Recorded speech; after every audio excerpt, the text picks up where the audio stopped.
We offer personal and professional development workshops, women's empowerment events, and we also do weekly support groups for women who are sexual and domestic abuse survivors. The vision of And Rise is to provide women or single moms who want to go to college with financial assistance for tuition, supplies, and childcare, as well as providing our sexual and domestic abuse survivors with free therapy and counseling so that they can overcome those mental and emotional blocks that are associated with trauma so they can be the ultimate versions of themselves. So a little bit of background on myself. I'm from Chicago. I'm a single mom. I'm a trauma survivor, and I have 15 years of experience working in the public sector throughout Chicago. I was the first one in my family to graduate from college, and I became an entrepreneur a few years ago. I have a passion for helping women, whether it be through the work I do in my nonprofit or coaching women to break free from their toxic past, to kick fear, insecurity, and stress out the door so they can build a life that they love and are proud of. Um, I have struggled with imposter syndrome practically most of my life due to the trauma that I went through and the limiting beliefs that were instilled in me. It took most of my life to overcome these hurdles, which is why I'm so passionate about helping others who are experiencing the same struggles in their lives, whether it be their personal lives or professional lives. My fears and insecurities limited my potential, and it wasn't until I started to look at the way or started to change the way I looked at myself and spoke to myself that things finally began to shift.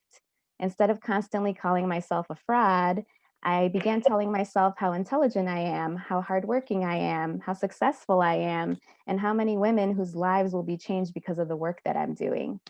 I wasn't a fraud, I was simply a beginner. And every expert is a beginner at one point. So the best way to stop feeling like an imposter, in my personal opinion, is to stop thinking like one. And it takes time, just takes a lot of constant telling yourself and being conscious of your thoughts and then throwing those bad thoughts out and putting in some good ones.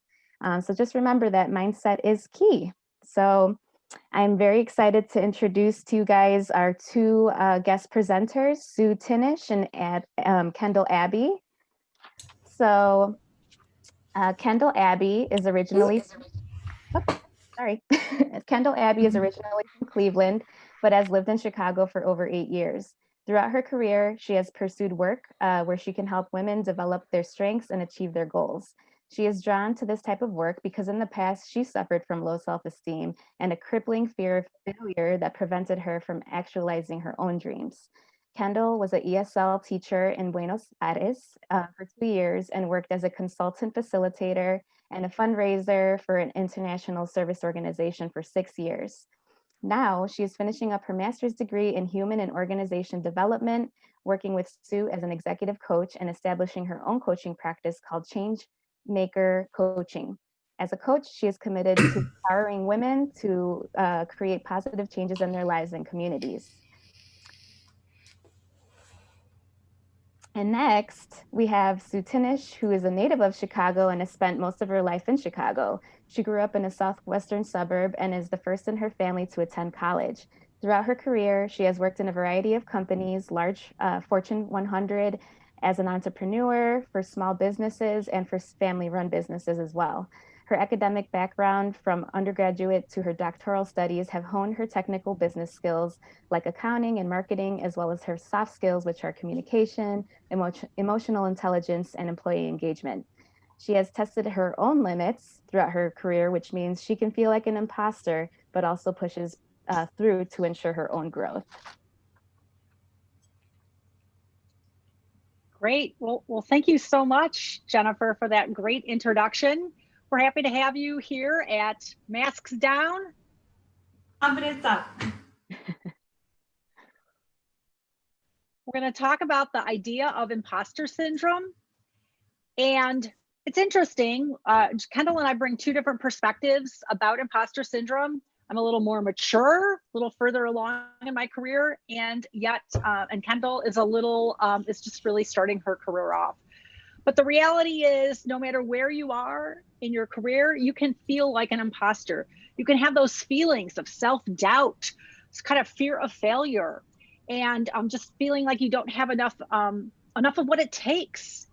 And we want to debunk some of the myths about imposter syndrome And one of the first ways we wanted to do that was to tell you a little bit about our own stories as it relates to times that we felt like an imposter. Kendall, I'm going to pass it to you for your story. Great. Yeah. Thanks, Sue. Hi, everyone. It's wonderful to have an opportunity to speak with you today. So my story takes place about a few years ago. I was working in a job where I had to frequently give speeches in front of volunteers. And I have a specific memory of being asked to speak at an event in Mississippi. This was a great opportunity and I couldn't say no. However, after I said yes, I got a little bit more information about the event. I learned that this event was going to be in front of 400 people, and the lineup included an Olympic athlete and my company's CEO. I was already nervous, but here these additional details jump-started my imposter syndrome. While I was developing my speech, I had the same recurring thought that I'm not qualified to give this speech, and it's going to be a disaster. To try and overcome these feelings, I spent countless hours working on my speech, trying to make it perfect. My fear of failure motivated me. An hour before the actual event, my body shifted into fight or flight mode. It was the worst. I can remember it very clearly. My heartbeat was racing, and there wasn't enough water in the world to quench my thirst. As soon as I was on stage, most of my anxiety dissipated as I got into the rhythm of my speech. And while it went objectively well, I couldn't see my achievement clearly. As soon as it was done, I began this process of discounting myself and diminishing any positive feelings that this achievement could have provided. I thought my speech wasn't good enough. I didn't present myself as an expert. You know, people were checking their phones. I didn't feel good about the experience. And even when people gave me positive reviews, I still didn't believe them. Because I wasn't able to recognize my own unfounded feelings of being a fraud, I relived this experience a number of times. Fortunately, over time, I was able to identify these feelings, address them, and manage them. And a little bit later, I'll share some tips with you that have worked for me.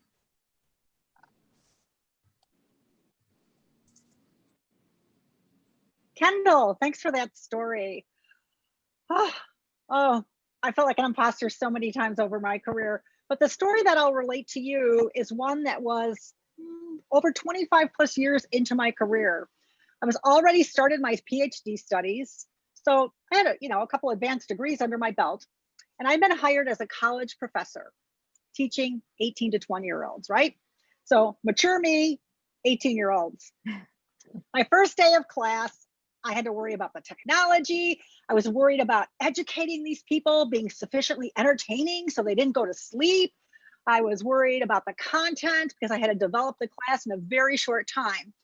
But I'm feeling prepared. I sign on, I'm logged in, and I'm like, okay, students are starting to fill in the class. So the last thing I have to do is take the screen that's behind me and pull it down, and so I can show my slides. What happens when I pull it down? It rolls up. So I say, okay, no problem. I can handle this. Sue versus the screen. I pull the screen down again. So this goes on like 5 times. I am increasingly embarrassed. I'm feeling, more and more students are filing into the room. I am feeling like a total fraud. I think they're going to think I'm an idiot. I think, how are they going to ever respect me? How can I manage? How can I maintain discipline and classroom management with a bunch of, 30 students in the class? I'm getting increasingly worried as I ultimately tie the screen to a chair so that it doesn't roll up, so I can present my material to my class. So I felt like a total fraud that day. Fortunately, over 8 weeks of class, over the course of a quarter, I was able to maintain enough respect and garner and help the students learn and garner their attention. And I'll tell you a few tips about how I got over some of my imposter syndrome when we continue. So that's our stories. When have you, we're interested in hearing from you. When have you felt like an imposter? Many of you are on mute, but if you would like to share a story, just raise your hand either physically or you can use the reaction button and just actually raise your hand that way. And one of us will call on you, and we'd love to hear a story about a time that you felt like an imposter. This is not a time to be shy. Claire raised her hand. Perfect. Hi. Claire. Hey, Claire. Hi, I've got my camera off because I'm in Scotland and it's nighttime and I'm in bed. Oh, no worries. Well, recently actually, I had I started a new job and it was a bit of a new career, or sideways career, and I had my year's appraisal, and my line manager said that the managers are so impressed they're going to create a brand new position for me in the company. And then this week as well, I got an email saying that I'm the top performer in the past 6 months. So I'm getting some other bonuses and stuff. And I just felt embarrassed, first of all. And I said, oh, it's only because of COVID. It's because I've got nothing to do and I'm bored. I'm doing extra work. And they're like, no, you've done a lot of good work. And I was like, seriously, if COVID was lifted and the restrictions were gone, I'd be out having a life again. That's the only reason I've done so well. And they were saying like, no, you've gone over and above. And I'm like, yeah, that's just because of lockdown. I'm bored. So yeah, it didn't sit well having that type of recognition at all. And I always feel that I have to explain anything away. Whenever I get a compliment, I always have to make a rationale why it might have come my way. Yeah. I'm going to have one of my tips definitely relates exactly to what you just shared, Claire. So you'll have to pay attention to that tip. Yeah, and thank you so much for sharing, Claire. And you definitely are not alone. I can guarantee you that. Was there anyone else that wanted to share? Feel free to raise your hand. Oop, I heard someone. Don't be shy, guys. We're all sharing stories here today. No judgment. This is a safe place. Well, I just got in. I got in late because my therapy session ran over a little. So I'm trying to figure out what I'm doing.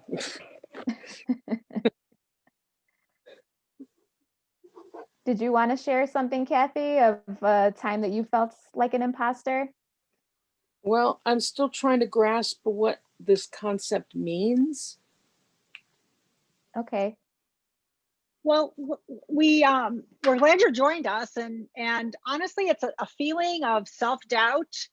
It's a feeling that even when you've worked really hard and earned a place, whether it's in your professional life or even personally, you think like, oh my God, is anyone going to figure out that I don't really know what I'm doing? So it's feelings of self-doubt that affects our confidence about moving forward. That's what the imposter syndrome means. And it happens to men and women alike. I think as women, we, I think personally, no scientific data, but I think that as women, we often feel like we're imposters, especially in the professional world. I agree. Yeah, I did in the professional world to some extent. But I've been on disability for the last 10 years, so felt floundering, like I didn't have a right to do anything. Wasn't worth anything. And just in the last couple months, I've been publishing several articles and poetry on the Mighty, and yeah, I feel like I don't know what I'm doing. I feel kind of, I don't know, trying to find myself and hoping that I don't get rejected, hoping that I don't get made fun of or put down or anything like that. I can relate to that, Kathy. I know when I first started my businesses, I used to think everyone's going to think that I'm a fake and, no one's going to believe that I'm doing this. And then I talk about my trauma a lot of the things that I went through. And I was embarrassed at first to put that out there to the world. That was a big thing. And I didn't talk to anybody about it before. So I was embarrassed of what people might say. And so I do understand what you're saying. But at the same time, sometimes people are looking at you in a way that you don't even know. You know, they might be looking at you like, wow, look at her. She had the courage to start writing these awesome articles. Like, I wish I could do that. So that's the thing we don't really realize, is the way we think people are thinking of us in one way, when in reality they're thinking the very opposite. So that's just my personal experience. So I'm sure you're writing great stuff, and I'm sure people are gonna love your stuff, your work. And I've gotten responses like that because what I'm writing is some of the stuff about my trauma, Yeah. childhood trauma, and really putting myself out there in a very raw and vulnerable way. And Yes. it's scary as hell. Oh yeah. I if there's anyone that understands, I totally do, because I talk about my trauma every single day, and it's not easy, but the more that you do it, the easier it gets for me personally. And I think that's Yeah. from what I've heard from other people as well. So thank you so much for sharing. And I think Gina, I see you raising your hand too, right?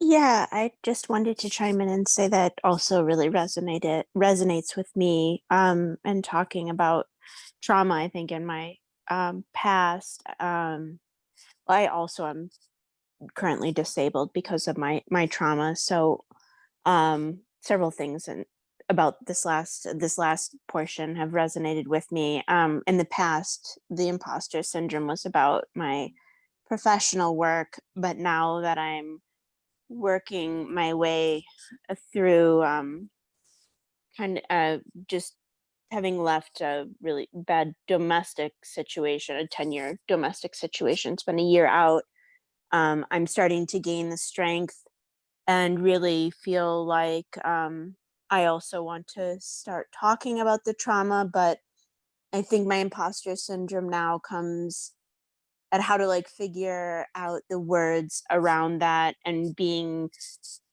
worried that although I know that my story is worthwhile and important to share with people because it can help other women like this, like you are, and this group of women that's collected here, I worry that people that I know from my previous life will be like, well, that couldn't have happened to you. We know who your partner was, or, you seemed just fine, and will like think that I'm exaggerating, even if I'm not sharing everything. I think I have a lot to share, and I feel better when I talk about it, and feel better.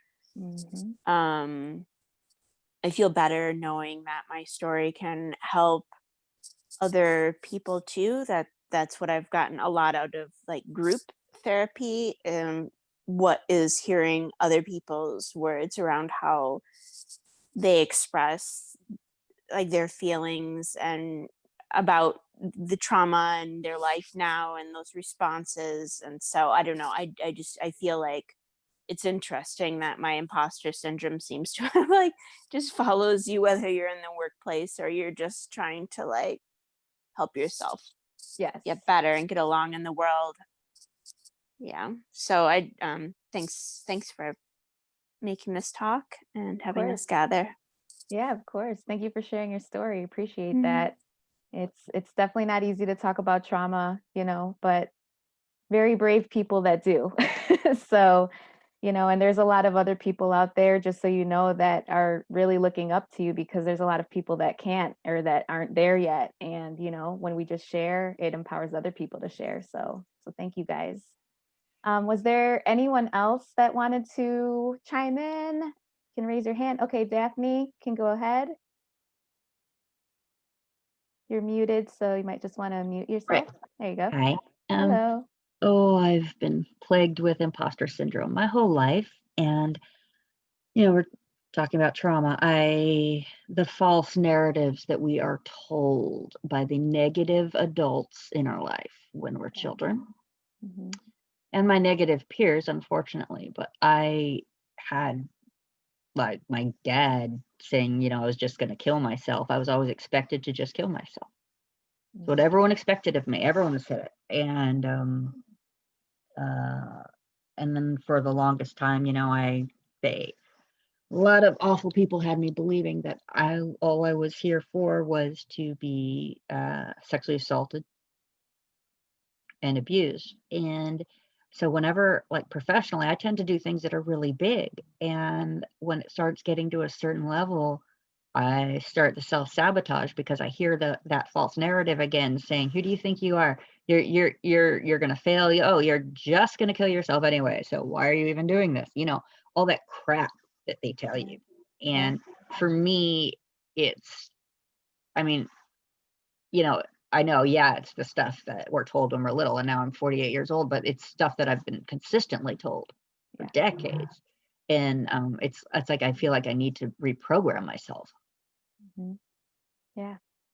Thank you for sharing, Daphne. Yeah, and I'm sorry, that you went through that, but I hope at this point in life that all that stuff is not true. And I always tell the girls in my group too that I help is the devil is a liar. And when people are doing great things, they're always going to try to bring you back down, So that means you're doing something right with, things. I hate to say it like that, but things, negative things, or what it seems like a negative event is happening, it might just be pushing you to propel, forward and doing something bigger, So yeah, but anyway. Well, Sue, I know you're next.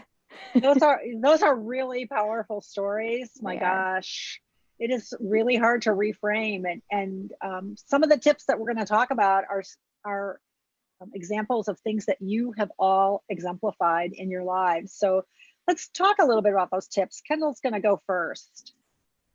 Yeah, let me get us started, and let me first thank Claire, Kathy, Gina, and Daphne for sharing your stories. I really appreciate your courage and bravery to do that. So I have 4 tips I want to share with you today that I think will help you manage your imposter syndrome.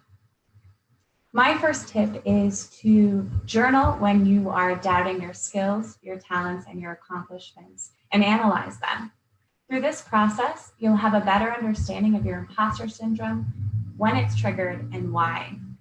This activity will provide you with a greater self-awareness so you can be more mindful the next time these negative feelings arise. My second tip is when you start to doubt yourself, develop evidence that refutes it. To use my previous example, as soon as I heard I had to give a speech in front of 400 people, I started to doubt myself immediately. I thought I would fail, everyone was going to think I was stupid, and I wouldn't get another speaking gig again. This type of catastrophic thinking hindered me from clearly seeing reality. I should have refuted these ideas using evidence. So let me give you an example. I could have told myself, Kendall, you've given this talk 4 times before in front of large audiences, and you received positive feedback each time. That's an example of something that would make me feel better.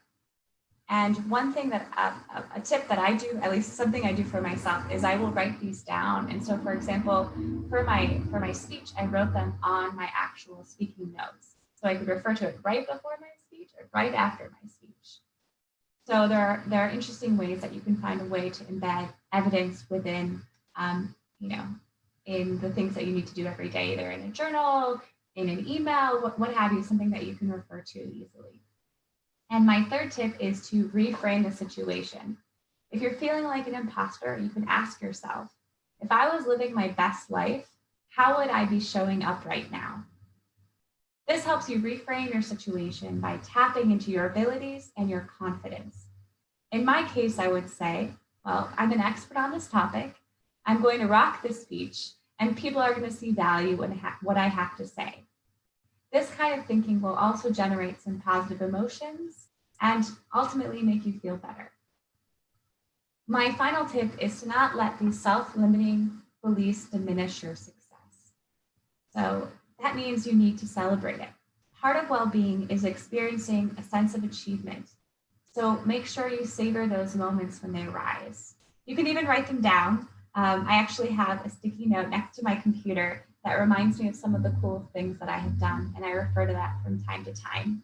And if you think it could work for you, I encourage you to do it. So those are my tips. Yeah, and I think it's important to celebrate even small successes. Clearly, some of the ways that you all have, some of your experiences are far more traumatizing than anything that I think I've experienced. But I really think that some of the tips, the 4 tips that I'm going to offer, are things that you all discussed and talked about. So the first thing is to avoid diminishing language. You know, how often have you yourself, or have you seen somebody, when you get a compliment, you go, oh, it wasn't a big deal. Oh, it was nothing. So diminishing language looks like discounting somebody else's praise. It can be downplaying our own success or our decisions or our wins. It can be, you know, kind of hiding and not taking credit when credit is due to you. It can also just be hiding behind other people. Or it could just be minimizing your extraordinary work. So Claire, you were talking about working hard. Well, you know, I'm just doing it because of the pandemic. No, you know, it's not really special. It's all what we have to do. So diminishing language is a way that we put ourselves into an imposter situation and allow others to see us for less than we are. The second tip that I have is this little girl hiding under the blanket. And again, I think Daphne, your story, and Gina, your story shows that you need to act despite your fear. And so even though you might be nervous or fearful for your life, or just have that nervousness in your stomach, it's important to still act and to proceed forward with some level of bravery. And, you know, Kendall talked about wins. You know, even small wins can be important, and you have to relish those wins and celebrate them and enjoy them. My third tip is this life or death situation, and that is, it's really important not to see everything. Some of you described situations that were certainly more life or death, but in general, sometimes we experience life or death. We experience imposter syndrome. It's not really life or death. The fact that the screen wouldn't go down and stay down was not a life or death situation. It's like, oh, this is the end of the world. That's not really true. So it's important to begin to take small risks that could have more upside. And again, not see everything in black and white or life or death. And my fourth and final tip is, you need to launch in, you need to lean in, you need to be an observer. Don't observe life. Don't stand by and let other people take opportunities, take risks, get that promotion, take a chance. It's important for you to launch and lean into your career. Don't be an observer in life.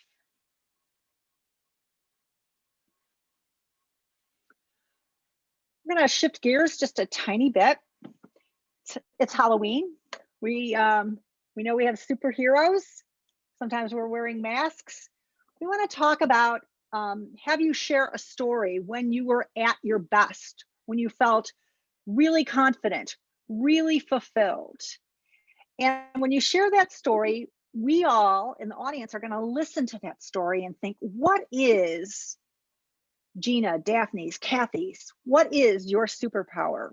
What is that strength that you have in that story? But just tell us a story about when you were at your best. So we're going to look for some volunteers to do that. And then we'll all chime in or I think what we'll do is use the chat feature. Is everyone familiar with how the chat feature works? You can just type in, as the person is telling the story, what you think their superpower is as they tell the story. So you just go down to the bottom and click on the chat box on the lower screen, and then you'll type in the superpower. So anybody want to tell a story? Oh, you know what? Let's have Kendall and I share a quick story to give you an idea of what we're thinking about.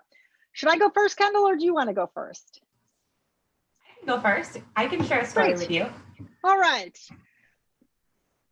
Okay, but now, okay. All right, I'll share my story now. Okay, so let's see. A couple of years ago, I was thinking about going back to school and starting graduate school. And this was a really scary concept for me because I had been like a decade since I had been in school. And I was really committed to learning though. I was focused on, I wanted to study human and organization development. And so, you know, I tried to combat my imposter syndrome feelings. And I was like, you know what, I'm going to go back to school. And so I had to figure out which program I wanted to take. I did a lot of research online. I talked to some of my friends about the graduate programs they had done. I'd interviewed admissions reps. I'd I'd gone to hear some lectures, and after a lot of research, I found a program that aligned with my values, my interests, and my professional goals. All right, so I know you, Kendall, a little bit, but from that story, here's what I'm picking up.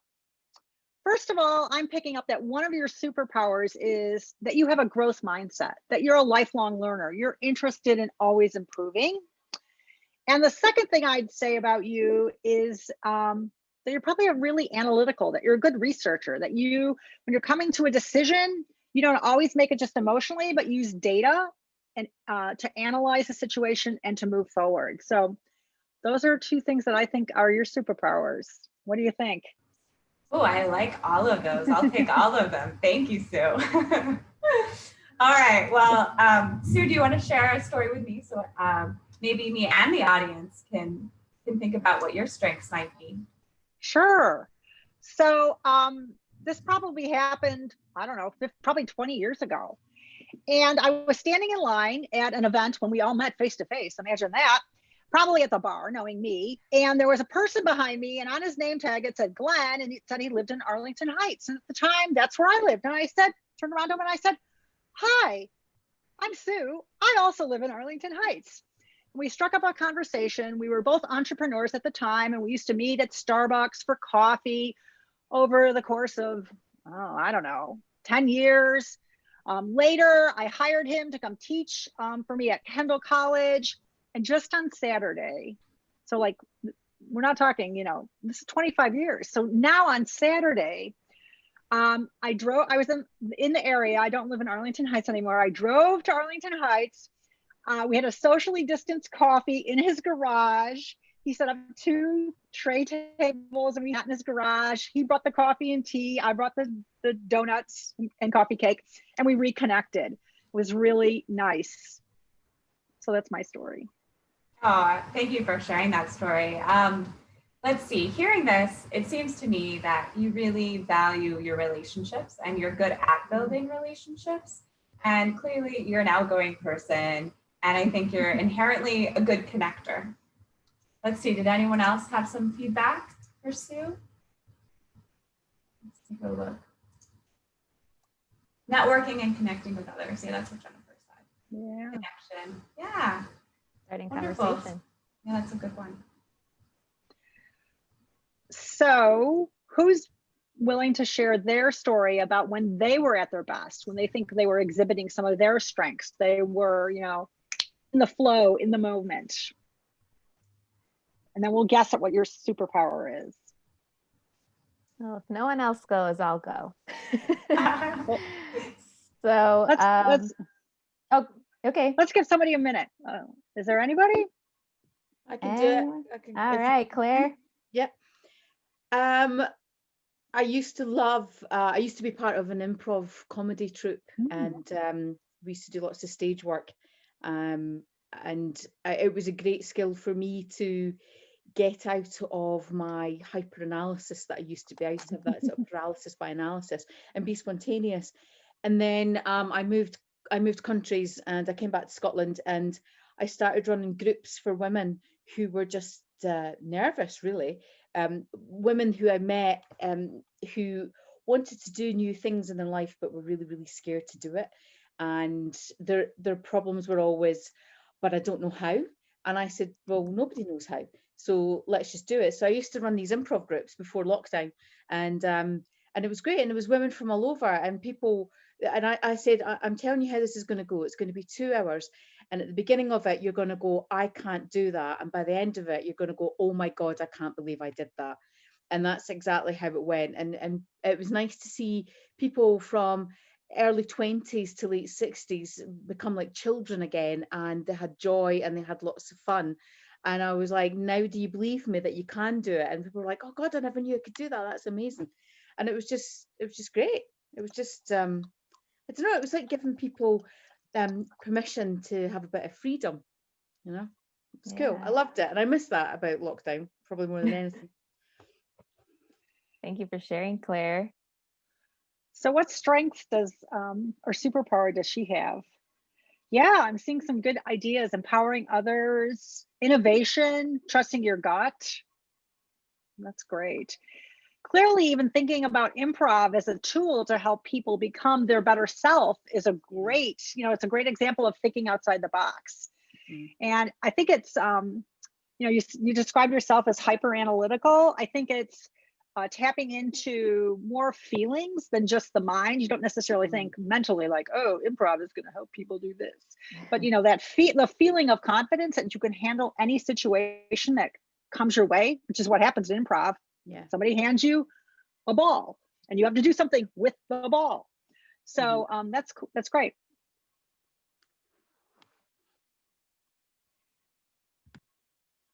Any other stories? This is Kathy. I'll try. Well, I worked 20 years No, as a Kathy, excuse me. Let me just say one thing since I talked about diminishing language. You said you're going to try. No, you're not going to try. You're going to deliver a story. No trying. You're delivering a story. So please deliver this great story for us.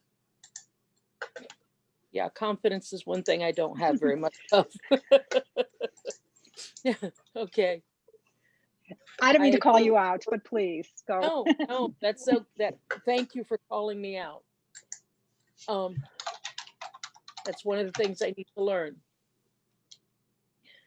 I worked for 20 years as a physical therapy assistant and I injured myself. So I've been on disability for 10 years and have felt very lost and useless. I had memories come back 2.5 years ago of childhood trauma, and beginning of last year started writing about it. I mean, I had been doing journaling, but I started writing poetry, a lot of poetry. And I've also been in a childhood abuse survivors group.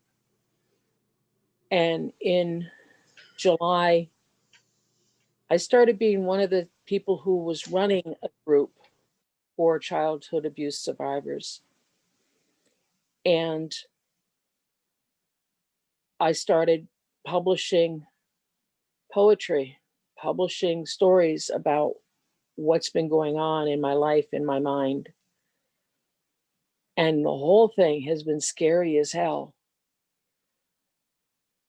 But I keep getting this push from inside that I have to do this. I just have to do this. And it's been incredibly hard.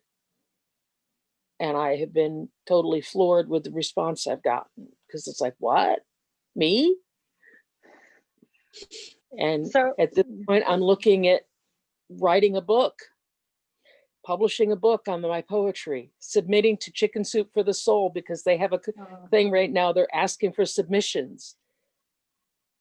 And this stuff is scary as anything, but I just feel that push. So Kathy, I want you to make sure that you look at the chat because you'll see what people see about you, that you are amazing, that you are a role model, that you have internal strength, that you're courageous, that you're strong, that you're creative, that you're brave. And you are all those things. I mean, you're exemplifying exactly what my tip was. Don't hide under the covers. You got to act. Don't let the imposter syndrome hinder your ability to move forward. And you've done that. It's amazing. Helps that I have some friends in here too. Well, it looks like you got some good friends, Kathy, because everybody's cheering you on. My goodness. I think you're more powerful than you know you are. And you remind me of me 2 years ago prior to me doing my work. And I felt the same way, like, who's going to listen to me? And now I help women every day. It's an amazing feeling. And you're doing the same thing. So you should be very proud of yourself. We probably have time for one more story. So Kathy, thank you for that one. Claire, thanks.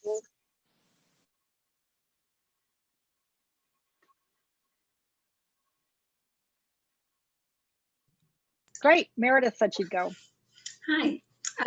So last year, I'm starting my own coaching business right now. So, but I'm also in school. So that's where my like mind challenge is with balancing. I'm a student, but I'm also an entrepreneur and a coach. But last year I was working on a tall ship, teaching about environmental education and seamanship skills. And one of the things that I did was teach about ocean acidification. And I really hadn't covered it in any of my classes before. We just a little bit on the curriculum and learned it from there. But I spent one of our 3-hour sailing trips, so about an hour of teaching time, connecting about 20 to 25, 30 different college majors to ocean acidification. And it was really interesting because the connections that you can make of everything, and that's one of my favorite things, is being in a class and seeing, oh, this connects directly to this, but also indirectly to all of these different things. And that always makes me feel like really excited about it. Yeah.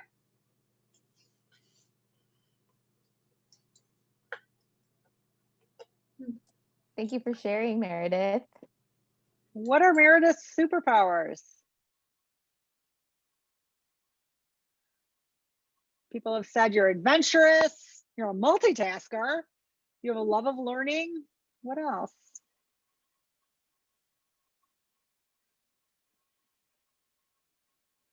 Creative, organizational skills, good passion, a good communicator.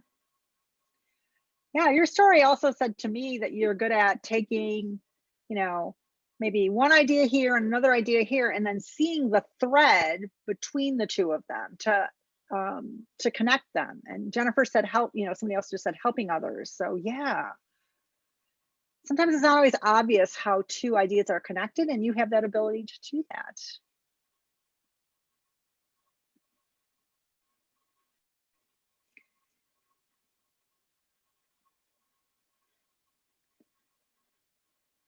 All right, well, let's do one more because these have been so powerful. Daphne, thanks. Okay, this made me think of something that happened a long time ago, because it's something that kind of keeps happening and just happened again.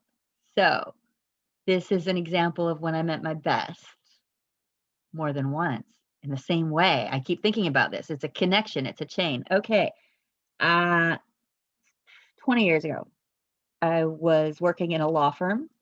I was a Holocaust historian, and I was running a Holocaust restitution program, helping survivors file claims for crimes against humanity and getting money back. So I had this one client come in, and she had like virtually no family left, and friends, anybody, just her brother left of her whole family. And I started researching her case, and I'm a really good researcher, and I found long lost family. I found multiple cousins and her brother's like best childhood friend from the ghetto. So it was just this astonishing thing where I was able to put these people together. They didn't know that the others were still alive, and they'd been looking for each other for 60 years. And that was just amazing. And then a few years, maybe 6 years ago, a friend of mine hired me for a genealogy job. Also, he's no family left. This was shortly after his brother died and he was alone. And he knew he had some famous family. But he didn't know how famous, because there was actually another family that was even more famous. So I discovered that, and now he's in touch with all this family he never knew. And something's been going on for the last 6 months, and one of my best friends,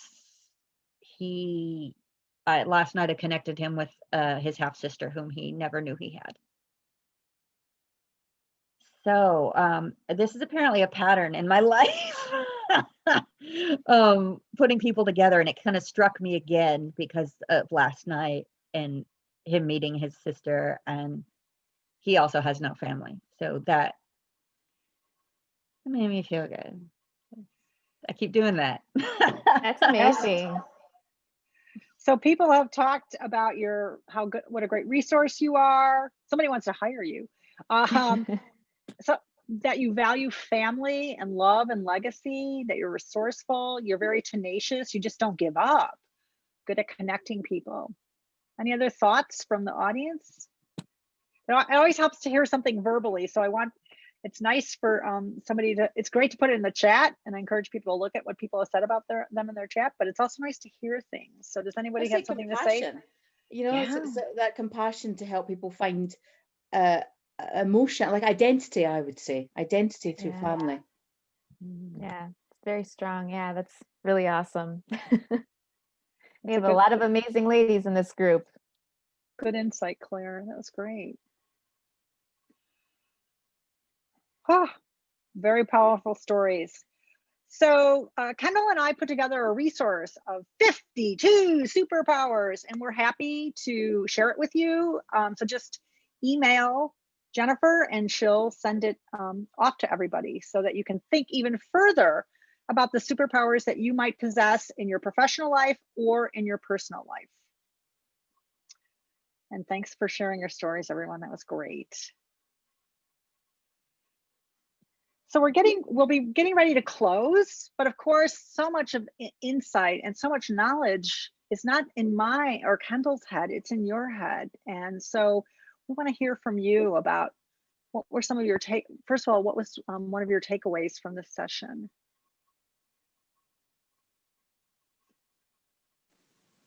That I am more than I think I am. Absolutely. Can you put what the email you were talking about in the chat, please? Yes.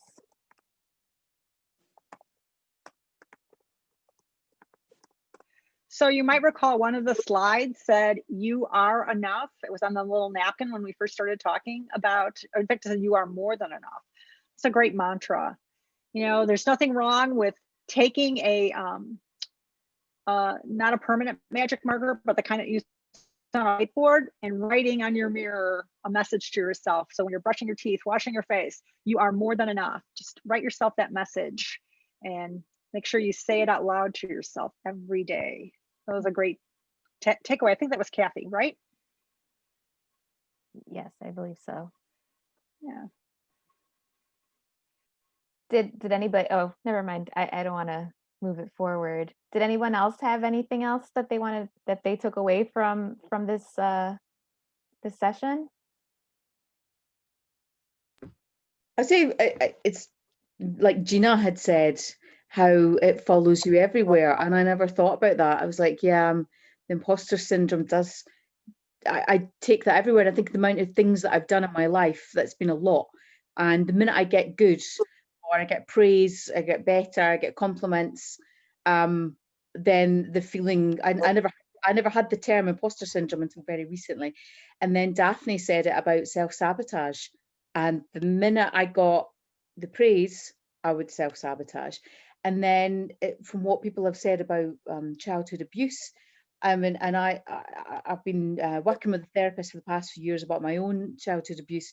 I never realised that that's where it's come from. So no offence, presenters, but I think I've got more from the participants than I have from Kendall and Sue, even though I really liked your presentation.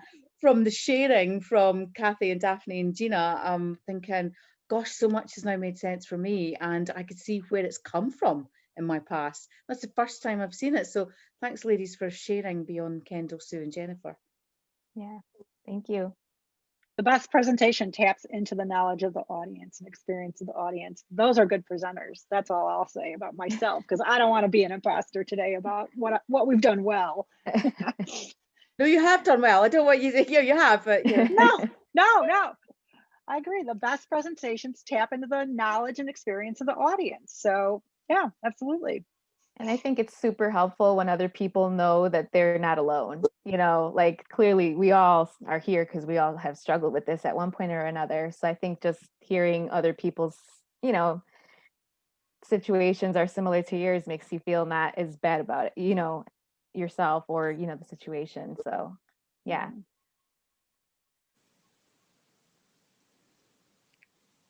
I think one other thing is I'm realizing that when I get compliments, I need to just accept it and not dismiss it or pretend that, you know, I'm not much.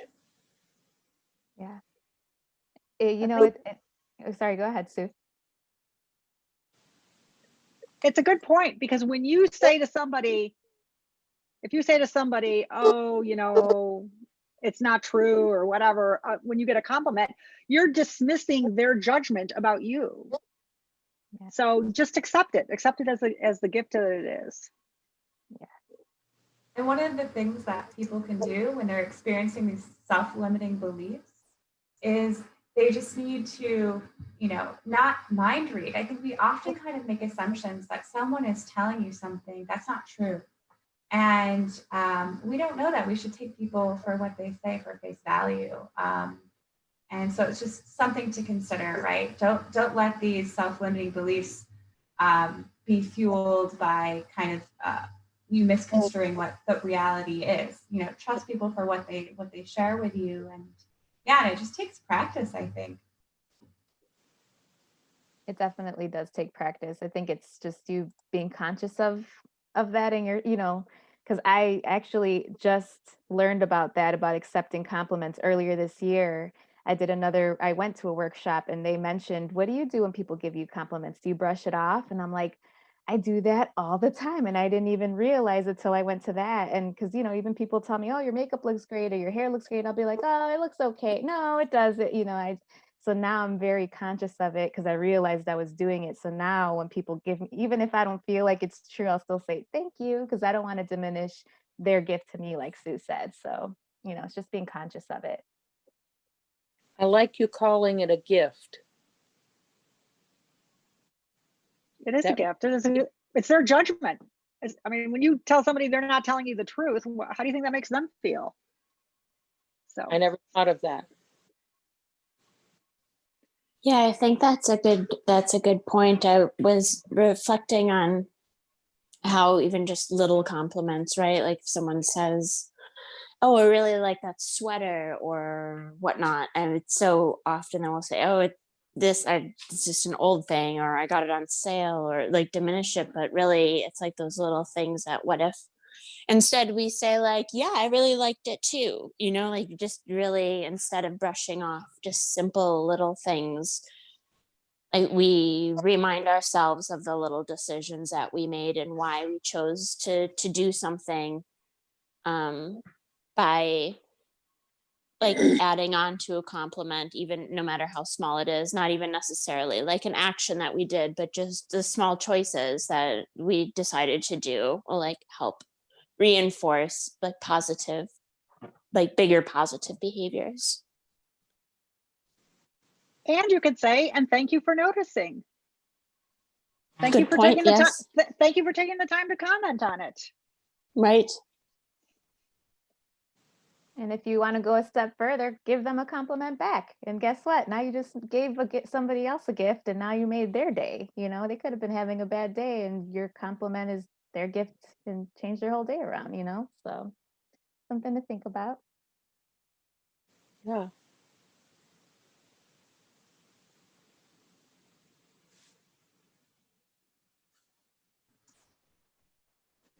Well, we can move on to the second discussion question unless anyone else had another takeaway they wanted to share.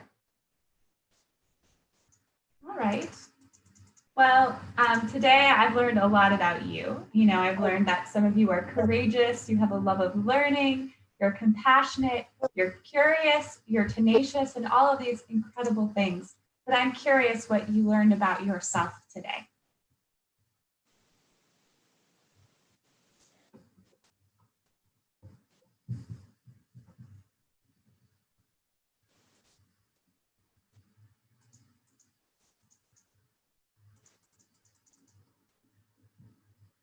How about somebody we haven't heard from? Are you brave enough?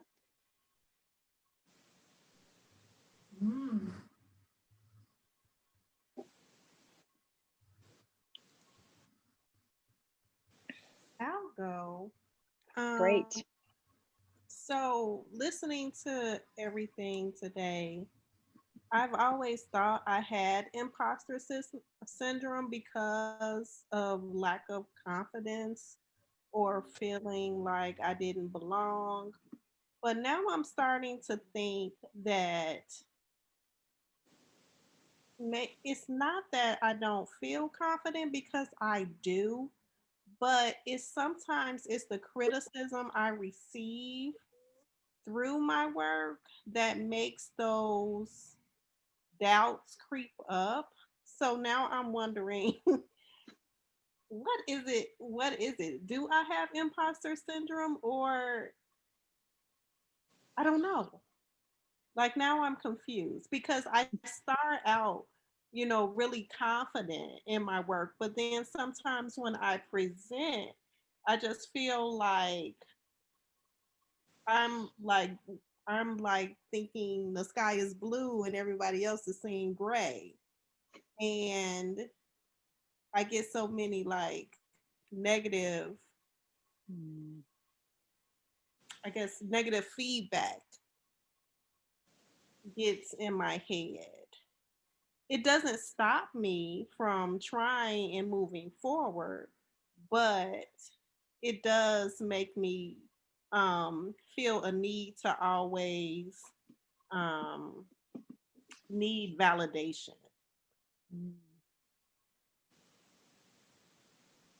So I don't know if that's imposter syndrome or is it just a need for extra validation? Well, I would say, I think it's wonderful. First of all, thank you for sharing that story and your question. And I would say I think that, you're not letting this negative feedback define you, which I think is wonderful. And it sounds like you're still moving forward. It sounds like it might be hard for you and you still need that validation, but you're not letting it define you, which I think is wonderful and courageous.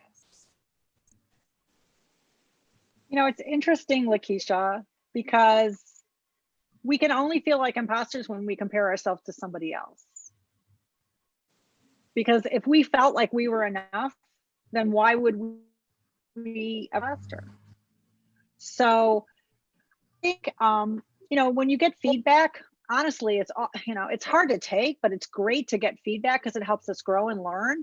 So I think if you take it, it sounds like you're taking that and taking feedback in that spirit and moving forward. And honestly, somebody can tell you something, and if you don't believe it, you can listen to their feedback and go, I don't believe it. I'm dumping that piece of feedback. Other pieces you want to take and keep and continue to grow and learn. So I think that the fact that you're still looking for approval from somebody else, and I think that inside, I'm not trying to be a psychoanalyst, but you're probably still comparing yourself to somebody. And again, you are more than enough.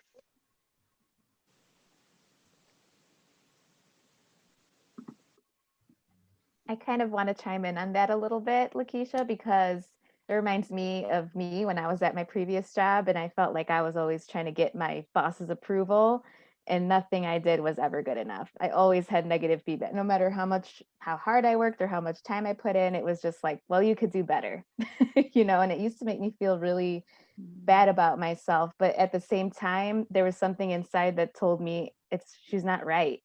Like it kind of made me feel bad, but at the same time, it's something else was like, I know what I'm doing. I know what I'm capable of. I know I'm meant to do really great things in my life. And I just kept telling myself that. And then eventually I ended up quitting my job and, doing everything I do now. And now I'm doing amazing things. So I think it's great that, you're not letting that feedback kind of like get to you either. And you're still doing your thing. Just, so I say it's amazing. And sometimes I had a situation where fairly recently in my career, so I've been working almost 40 years, I got fired. And I was struggling, and I didn't feel like I felt a little bit like an imposter, and it just really wasn't the right organization or the right job for me. And so it took getting fired to kind of figure that out myself and then to open for myself to see and look for new opportunities where I was going to feel better about myself and be more true and authentic. Okay, thank you. You're welcome. And thank you again for sharing. Was there anyone else that wanted to share something that you learned about yourself? I will interject, and it seems Claire had shared Oh. I still have to work on taking compliments. Kathy just shared, I need to believe the compliments I'm given. I'm enough. Yeah, that's right. Yes. So I'd encourage you to think to just start that journaling that Kendall talked about, whether it's a Post-it note, a formal journal, or even in the chat room. Just think about one or two things. That's it. A little micro habit. What are one or two things that you want to do to change yourself? Yeah, Daphne said I need to stop saboteur, sabotaging yourself. That's really just an act of, like, in my mind, sort of recognizing, oh, this is the judge voice in me, or this is the negative voice in me. Okay, I'm gonna listen to that voice. I'm going to experience it. I'm going to feel the emotion associated with it. And then, like Kendall said, I'm going to either bring up some evidence, I'm going to journal it, but I'm going to move on. I'm not going to let that emotion take me over, but I'm going to be more positive. So any quick thoughts on what people are going to do differently?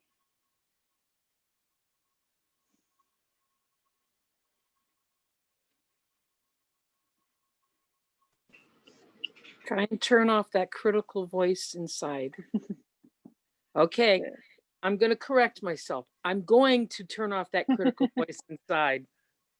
Excellent, Kathy. And how are you going to how do you think you can do that? Maybe just recognize it. Oh, that's my critical voice. I don't need to listen to my critical voice.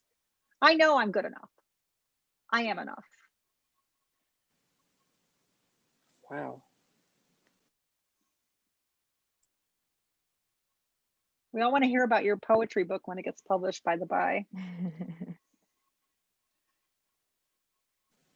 Well, if you want to find me now, I'm under the tie-dye poet on the Mighty. Oh, okay. Do you want me to put the link in the chat? Yeah, sure, that would please, be go great. ahead. Yeah.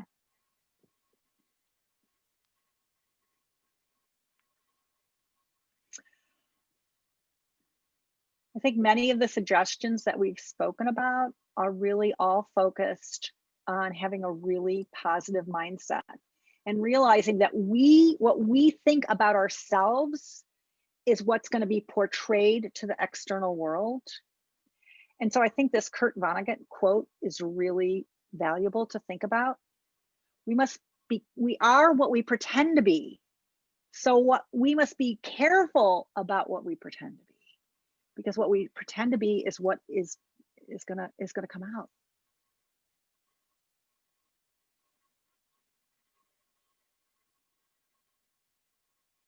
So think about that.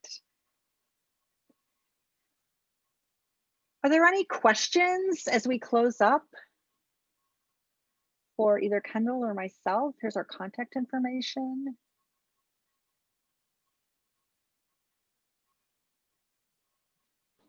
Actually, hi there. My name is Elizabeth Burke. I have a question. Go for it.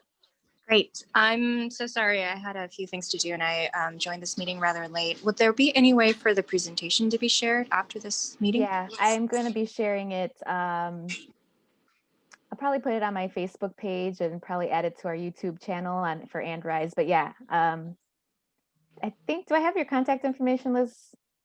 You should, Lizbeth Burke. Yeah. Okay. Yes. Thank you so much. I'll let you know. No problem. Thank you. Yeah, guys, and this is my contact information as well. If you guys are interested, I know there was a lot of people here who mentioned they're trauma survivors. And Rise, again, we empower women and trauma survivors to be the ultimate versions of themselves. Please visit the website. I do coaching as well, and flourish.co. Here's all my contact info. Feel free to reach me directly. I'm always here to talk if you guys just, aren't feeling your best self and you're going through imposter syndrome and, or whatever it is that you need to talk about. Here to serve you guys in any way that I can. So.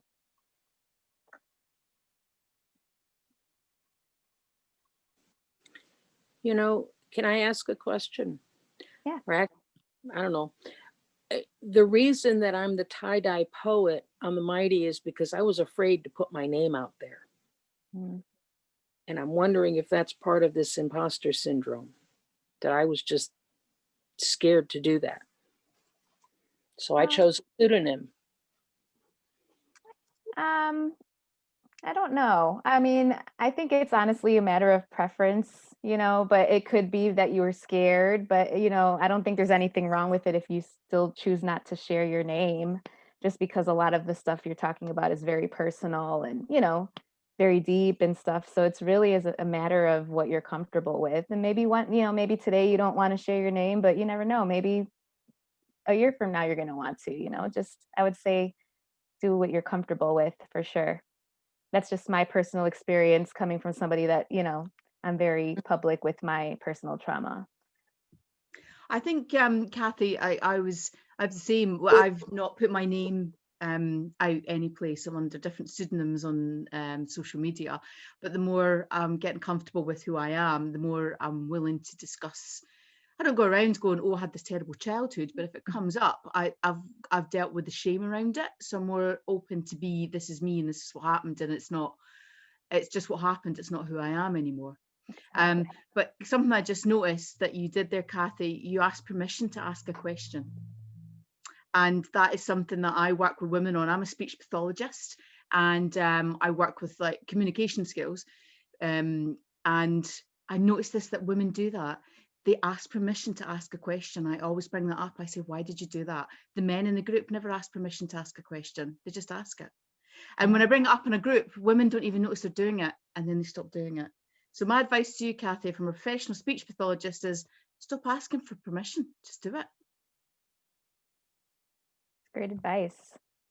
That's amazing. Yeah, it's true. And this is also too why I have and rise, or, everything that I do, because I think women were just, for some reason, I think it's the way we're brought up and stuff, and men just have a totally different outlook on things than we do. And that's why it's good to stick together and empower each other and just talk each other up, because there's a lot of times where we're not doing good. And, when you come to an event like this and everyone's gassing you up, it's an amazing feeling. And that's what I'm all about. And I truly believe in it. I think it is really life-changing when you have the right people around you who are being positive, and empowering you to be the best person that you can be.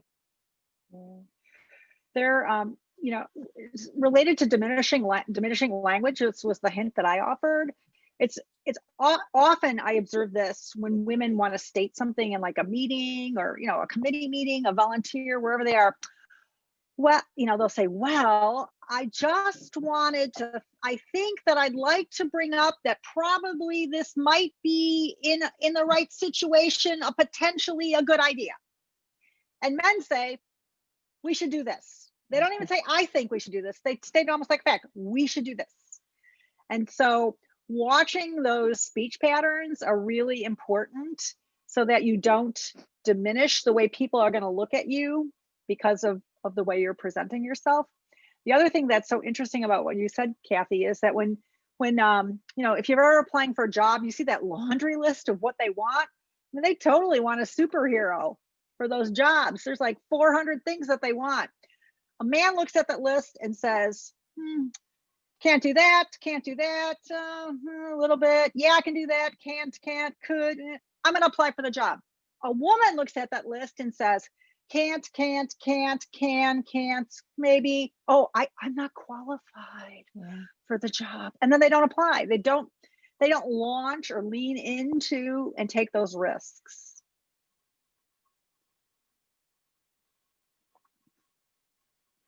Just another way diminishing language or how we put ourselves out there can affect how we're viewed by other people. I didn't realize how many times I used those maybe, unsure, whatever, probably things until you said it like that. Well, thanks for being such a good sport. I do that with the people that I work with, that I coach, and I coach some, not some powerful people. I do a lot of executive coaching for CEOs and presidents, and they'll say things like, I'm going to try and do this. I'm like, there's no trying. You're either going to do it or you're not going to do it. What is it? I don't really care. Just decide. Do or don't do. No trying. Sue's actually corrected me on that a number of times, and it's been really helpful. That's what partners and friends are for. Agreed.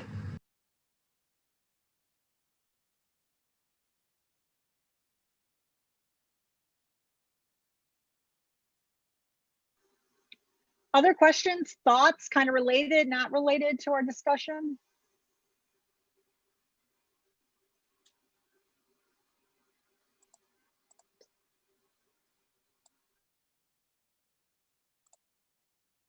I'm almost waiting for a follow-up on this one.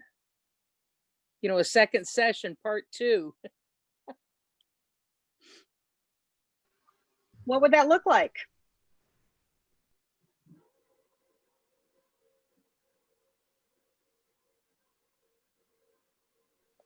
I have no idea. Well, if you knew what it would look like, what would it look like? What would you want it to do?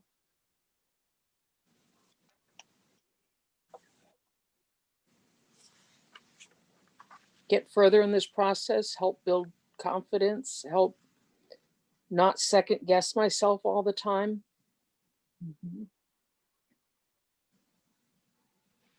Not Good. feel I'm unworthy.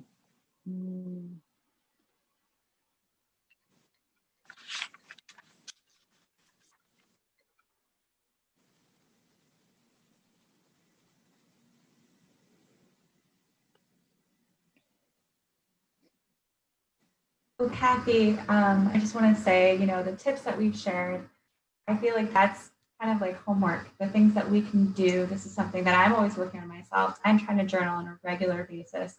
I'm trying to do some of these things, and it's a process. It's a process to build up our confidence and to fight this inner imposter that we have. And so it takes patience for sure. And I know what it's like, just be like, I want to be over this already. I told myself that, just get over this. Why don't you just get over it? And it just doesn't happen like that. It does take time. And I hope that these tips will help you.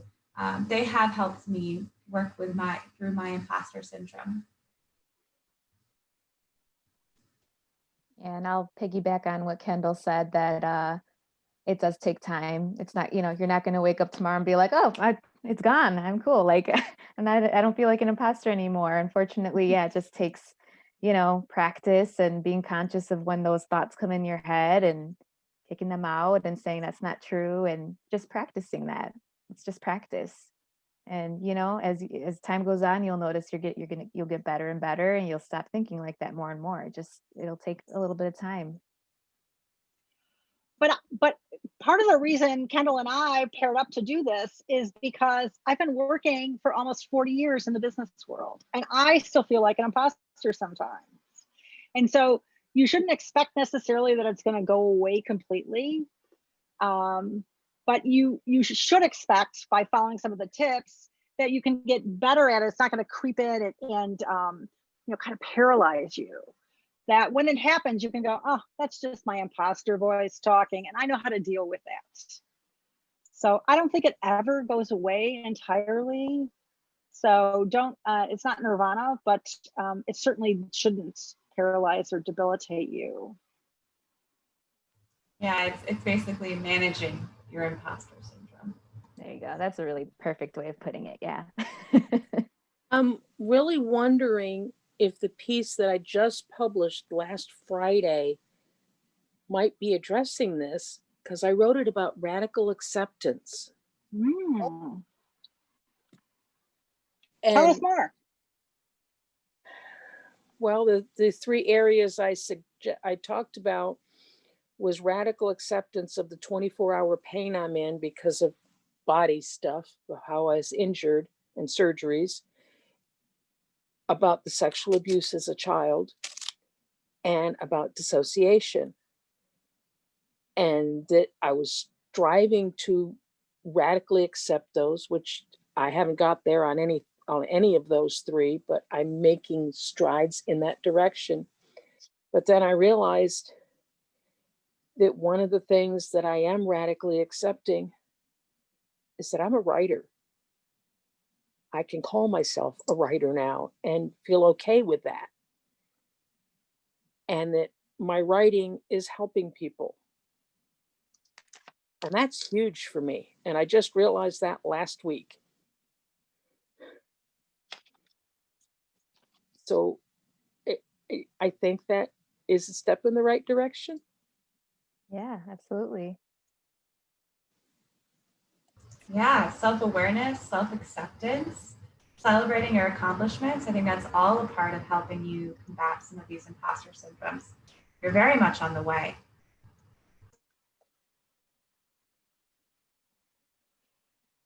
I was just going to add, it's interesting how labels and titles, as it were, can make us feel, they can give us confidence, but they can also make us feel even a little bit more like an imposter. Like, who am I to call myself a writer? Or, who am I to call myself an executive coach? Who am I to call myself a founder and CEO, Jennifer, of a company? And so those titles could and should give us confidence, but they can also make us think like, oh, like, is anybody else like looking at me wondering why I have this title? That's interesting. I was going to go back to university and do a PhD in exactly that, the labels that we give ourselves and the cognitive linguistic effect it has on us with how we label ourselves. And the psychological drive. Anyway, never ended up doing it because obviously I have got imposter syndrome. So I was like, oh, I can do a PhD. So yeah, it's great, Kathy. If you're living into the title of writer, you know that's the identity that you'll take on if you've accepted that for yourself. So that's awesome. And I listen very carefully to the words that people use to describe themselves because they betray people's psychology. And I've said to people, you think and feel this about yourself, and people look shocked and they're like, are you a psychologist or a psychic? And I'm like, just listen to the words that people use because they give away your inner feelings about yourself. So Claire, that was, oh, sorry, go ahead. Finish what you're going to say, Claire. No, I'm done. Well, I was going to say that was super powerful. I love that the words that you use really say something about yourself, right? And thanks for sharing that. I can speak from personal experience. When I used to get really down on myself, and I would tell myself when I would do something stupid, I'd be like, Kendall, you're so stupid, and I would label myself in this way, and it really was like self-defeating. I felt depressed, and I felt like a loser because I got talking to myself as a loser. And then I came across this book called Good Morning, I Love You, and basically it's a story about this woman who she was going through a divorce and having a very hard time, and she was really not liking herself. So she decided every morning when she woke up, she was going to look in the mirror and tell herself, good morning, I love you. And it was a habit that she created that really made her start to change the way that she looked at herself and the way that she talked to herself. So Claire, you sharing that made me think of that particular book. So Claire, I went back to start my PhD when I was 50 years old. So you're never too old to go back to school and learn. So if it's not something you can do right now, I'd say don't give up. And it is interesting, like how our society is so socially constructed by language. Like this is not exactly related to imposter syndrome, but I've often said, like, if we didn't define men and women differently, like if everybody was a person and not a man or a woman, like, and we didn't have men and women's bathrooms, like this whole, bathroom issue that we experienced like 4 or 5 years ago would not exist because everybody used the same bathroom. And so much of our world is socially constructed and often by our language. So I think what you want to study is really fascinating. Makes me want to go back to school, but I'm way too old to do that. Yeah, it's never too late to go back to school. I just graduated with my bachelor's this past May, and it took me 7 years of going part-time because I was working full-time at the time. So, but I did it. Didn't give up, just kept going, even though there was a lot of tears and tears involved and time and, the lack of being around my daughter because my head was in the books after work, and it sucked. But, at the same time, it's amazing because I went to school, and now my daughter, she saw that. So, and it was really important to me to finish, and I did it. So it's never too late, guys. I'm 35 and I just graduated college. So what a great role model you are for your daughter too. Thank you. I try. Yeah, I've made the decision to go back to school, and it was a very scary one. It really kicked in my imposter syndrome. And even when I started, the first couple of months were really hard, and I needed a lot of validation from people in my life, but it helped. So talking with other people and trying to get that validation, is one step, I think, one step you can take to help you kind of overcome some of these fears.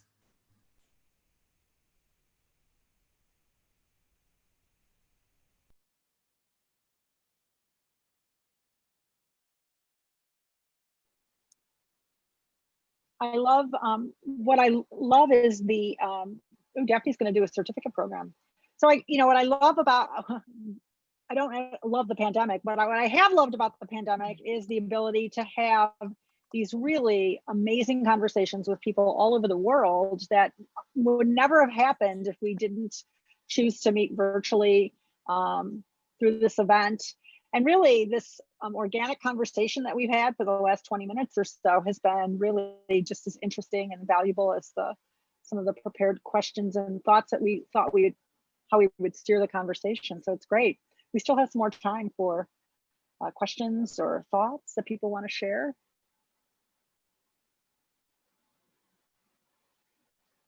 I think I see that everybody's got the same issue around the world, because I've been doing a lot of online talks and workshops through Eventbrite and things like this, and talking to people internationally, and everybody has the same issue. And it's actually made me think, oh, this isn't just me that can't figure certain stuff out. This is a human issue, and so many people. And I have to say, being Scottish, we do have an inferiority complex, and we don't talk about emotions as a culture.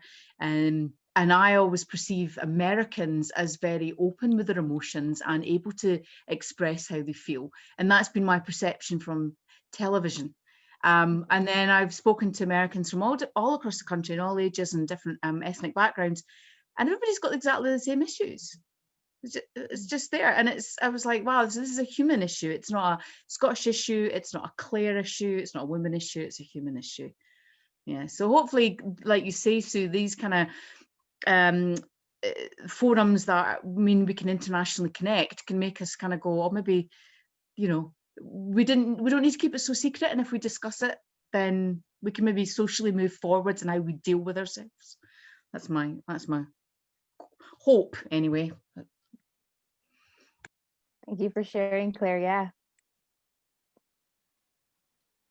We've been, the group's been extremely vulnerable with each other. And I have the sense now that some of you know each other, but when you have the bravery, the courage to talk about how vulnerable you are, it really causes other people, there's a reciprocity norm, and it causes people to open up in turn too. And that just makes us all be much more human, as Claire was saying, and to get to really much more of the heart of the issue instead of just talking so superficially. Yeah. And like you said, it's definitely not limited. I think a lot of people deal with this, and men, women, kids, adults, I think everybody goes through it, and it's definitely not limited to one or two people or a group of people. I feel like everybody goes through it. It's one point or another. So at least everybody here knows they're not alone, and we've all been there.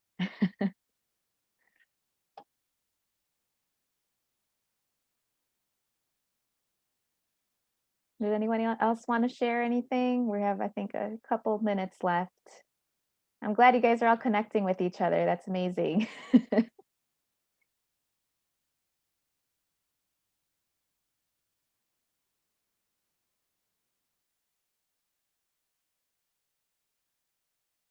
And just so you guys know too, I know we have a few minutes left, but I know, I think Kathy, you mentioned that you go to a support group, and I do support groups. I actually do a weekly support group for female trauma survivors every Thursday night. So tonight at 7:00 Central Standard Time, and it's very similar to what we did today. It's just a group of women just being vulnerable and coming together and talking about what we've been through in the past, and how we can move forward and just supporting each other. And it's very helpful to just know that people have been there and been through what you're going through, and just don't judge you. That's the main thing, is that not judging each other is crucial, because then it allows you to be more vulnerable. And yeah, so if anybody's interested in that, I can give you the link, or you can always go to the website, womenrisechicago.org, and go to events, and you can sign up for the support group there.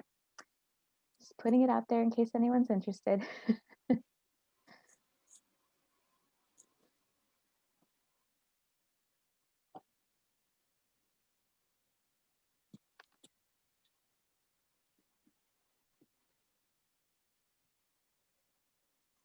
Great. Well, Kendall and I have certainly enjoyed being in front of you and sharing some thoughts with you. And honestly, so appreciate the fact that you have shared so much a part of you with us.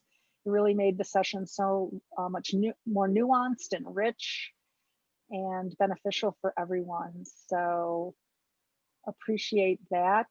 Kendall, do you have anything else to say before we just turn it over back to Jennifer for a final farewell?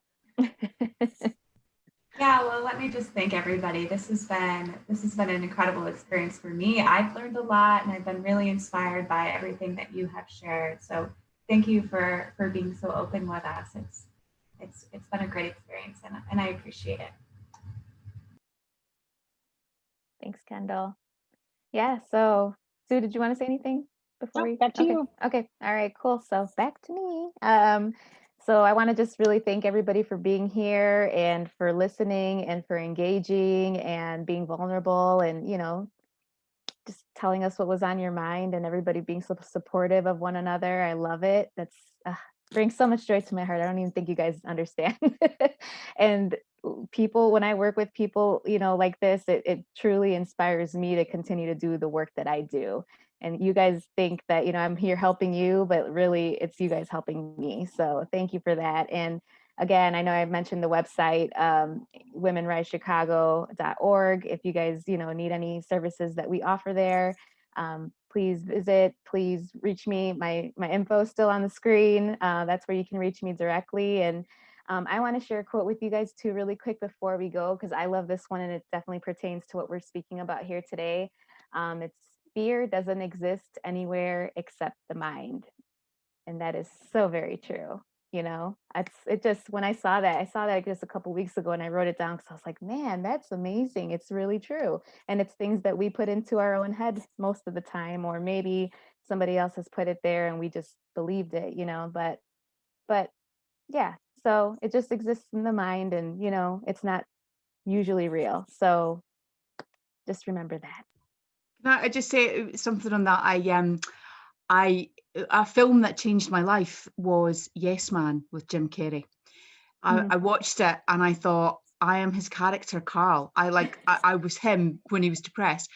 And so I decided to do a year of fear. And I spent a year doing everything that scared me. Wow. It was a very expensive year though, because there was a lot of things that scared me. And then I decided to turn it into a year of freedom because I kept going. So I did a year of freedom. And then the third year I went back to another year of fear. So I did two years of fear and a year of freedom. So every time I thought that scares the bejesus out of me, I was like, I need to do it. I need to do it. And sometimes things took me 3 years. Like I went and did stand-up comedy and I swam with sharks. And I tell you what, swimming with sharks was easier than stand-up comedy because sharks are less judgmental. So I did so many things because I thought I'm trapped by fear. Because you're right, Jennifer, it was all in my head. And then once I'd done it, I was like, what was I scared about? Exactly. And so many things I just did once, but the fear was gone, and that gave me a sense of freedom. So yeah, it's that sort of I think the imposter is just in our head, isn't it? And it was created by external perceptions of what might happen or what people might think of us. And then once I did it, I was just like, I've wasted so much time being scared of something that there was no point being scared of. So yeah. If you want to do a year of fear, be prepared. It might cost you. Yeah, I love that. Oh my God, thank you for sharing that. It's amazing. Now I think I'm going to do that too. And it's funny, you said stand-up comedy. That's one of the things I'm so scared to do, but I've been dying to do it. I like to make people laugh. That's another thing I like to do. And I'm terrified to do it, but I know I have it even written down as one of my goals to do one day. So I hope just everybody's nice when I do it.